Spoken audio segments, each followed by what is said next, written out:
আলাদা হবে না, কেউ যদি দেখে ফেলে তাহলে তো ঝামেলা হয়ে যাবে। তাড়াতাড়ি চলো। কি? আমি কেন পালাম? বুঝতে পেরেছি তুমি ভয় পাচ্ছ, তাই তো? আরে আমার আরে তাড়াতাড়ি চলো। নিয়ে গেলাম তোর মেয়েকে। আরে কি ব্যাপার, তাড়াতাড়ি বাইকে উঠো।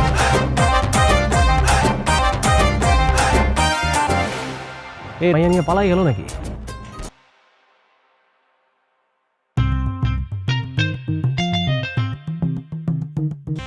কিরে তুই কোথায়? তোর গার্লফ্রেন্ডকে নিয়ে আরে কিছুক্ষণের মধ্যে যদি আমার বাবা মা আসে তাহলে ভালোবাসে মানে?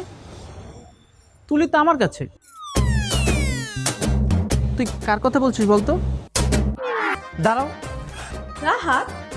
রাহাতের গার্লফ্রেন্ড না? কি? ও আমি আবার কে? হ্যাঁ বসে কাজের মেয়ে, হ্যাঁ বসে কাজ করি আমি। কাজের মেয়ে বিয়ে করবো মানে? এই তোমার মতো কাজের মেয়েকে আমি বিয়ে করব? তুমি জানো আমি কে? কি আপনি? কে বিয়াদব কোথাকার? এতক্ষণ ধরে আমরা আমার লগে উঁচু গলায় কথা কইতাছি। কি মনে করছেন আমি কম শিক্ষিত? আমিও কিন্তু গালি দিতে পারি। আপনাকে আমার পছন্দ হয়েছে, এই জন্য বিপদের মধ্যে পড়লাম, এখন কি হবে? বিজয়, বিজয়, তুমি এখানে চুপচাপ বসো, কোনো কথা বলবে না। ওই তুই তোরে না বলছিলাম ওই যে ওই পোলাপান রেডি করতে উত্তরপাড়াতে গিয়ে? এই নাকি?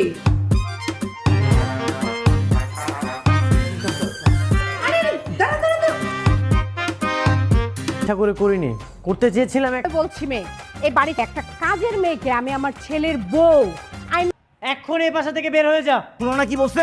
যাও, আমি এই বাসায় নিয়ে এসেছিলাম, আমি ওকে আবার ফেরত দিয়ে আসতেছি। চল এখনই বেরো। আরে আরে বাসা থেকে বেরো, বেরো, যা, তাড়াতাড়ি বেরো বাসা থেকে, যা, বেরো। এটা ওই ওই বিরোধী দলের একদম চক্রান্ত, আমি সেটা তোমাকে বলে দিলাম।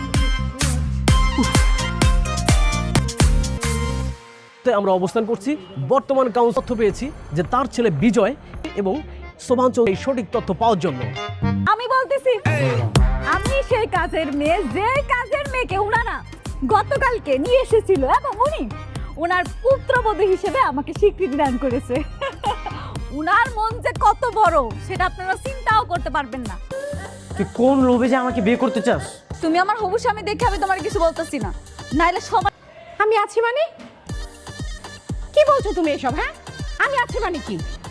তুমি কি সত্যি সত্যি এই কাজের মেয়েকে এই বাড়ির বউ করবে নাকি? আম্মা আমি কিন্তু বলে দিচ্ছি, কোনোভাবে এই কাজের মেয়েকে এই বাড়ির বউ বানাবে। আব্বা তোমরা চিন্তা করো না, যতক্ষণ আমার সঙ্গে দুই পরিবার মেনে নিল, ফলে এর আগে মানলো না কেন? তুই এইখানে, আমি এদিকে ঝামেলার মধ্যে আছি। তুলেন